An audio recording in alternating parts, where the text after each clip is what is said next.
All right, so we're going to dive into some pretty heavy stuff today. Yeah. You've all seen the images coming out of Southern California, right? Right. Wildfires, just absolutely devastating. They're hard to even comprehend. It is. It's really hard. And we've all seen the headlines, but we want to kind of go a little bit deeper today. Yeah, get into the human impact. Exactly right, because the headlines, they just give you the facts. Right. And we want to try to figure out, how this has affected people, on a deeper level. For sure. And I think a good way to get at that is through some of the personal stories that we're hearing coming out of this disaster. And the thing that I think is so striking about these fires is just the speed at which they've spread. I mean, thousands of acres just gone in hours. Driven by these dry conditions and the Santa Ana ones. And it's created this absolutely terrifying situation where people have had to evacuate so quickly with hardly any warning.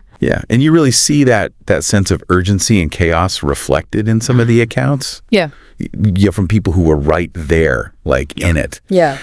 We're looking at this article today, and it focuses on celebrities. Mm-hmm. And I know it might seem a little strange to focus on famous people when there are so many people suffering. Of course.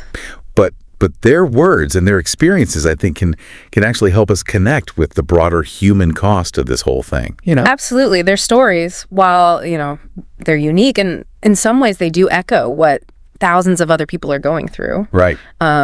Take Maria Shriver, for example. She posted on Instagram and she said, quote, "Heartbreaking, devastating beyond belief. Everything is gone.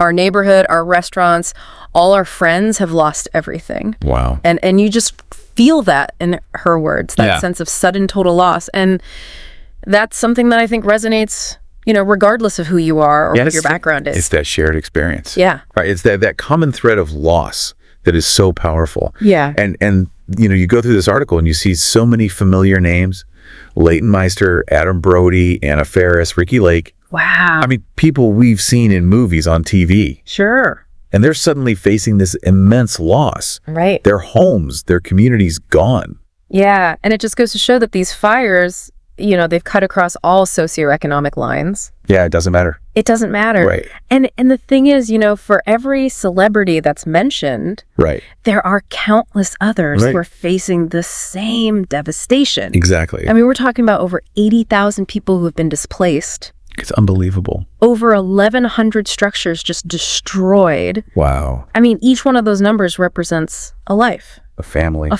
A story. Right. And the article, it lists all the names of these different fires. Yeah. Eaton, close, Woodley, Hurst, Tyler. Oh, wow. I mean, and each one of those represents a community that's just been disrupted, lives that have been completely upended. I mean, even film sets. Really? And entertainment events have been shut down. Wow.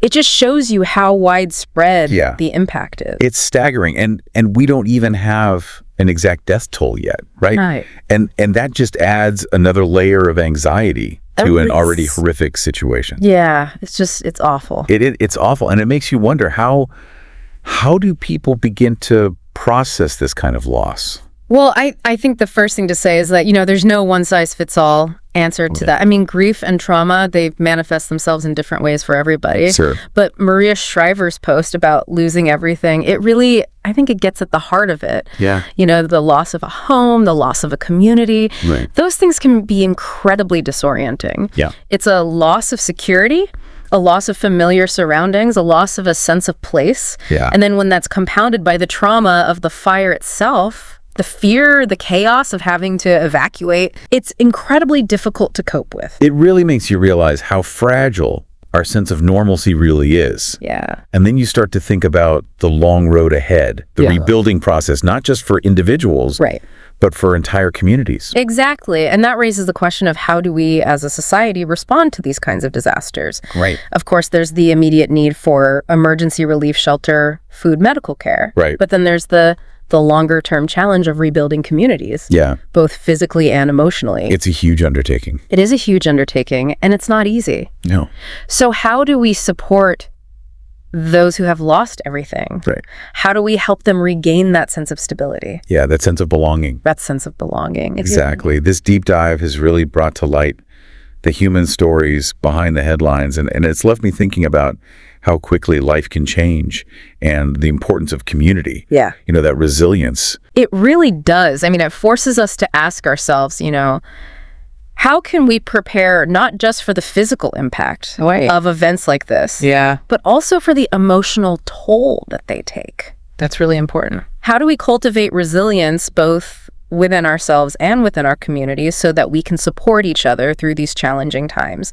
That's something I think we should all be thinking about as we move forward. I think that's a great point to end on. Yeah. Thanks for joining us today. Yeah, thanks for having me. And we'll see you next time. All right. For another deep dive. Sounds good.